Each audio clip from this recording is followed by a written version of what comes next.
For today's video guys, kukuha tayo ng pera sa M. Luwelier. Nag-video muna ako. Habang nagtatransaksyon. Sana Habang inihintay ko.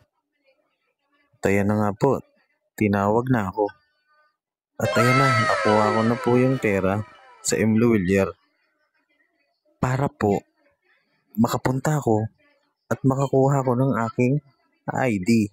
At pumunta po ako ngayon, ayan na, sa postal ID. Sa post office sa Coronel City. Kaya kumuha po ako dahil ID, halimbawa may ibang mabigat na transaksyon, meron po akong valid ID na maganda. Gusto ko sana po lisensya, pero saka na lang po para pag may nanguhuli. At ayan na, nagutom na nga po ako. Naghahanap po ako dyan ng kakainan ko. Hindi ko nga po alam kung saan ako kakain pero nagutom na ako. Ayan na po, nakakita ako ng kainan ko sa gilid. At ayan na nga po, tinawag ako ni ate kung kakain daw po ako. Sabi ko, ate, sige ate, kain po ako. May pastel po ba kayo? Binigyan po niya ako ng combo. 2 pastel, 1 soft drinks, 30 lang. What? Diba? Doon tayo sa nakakamura. At ayan na nga po, inabutan ako ng ulan.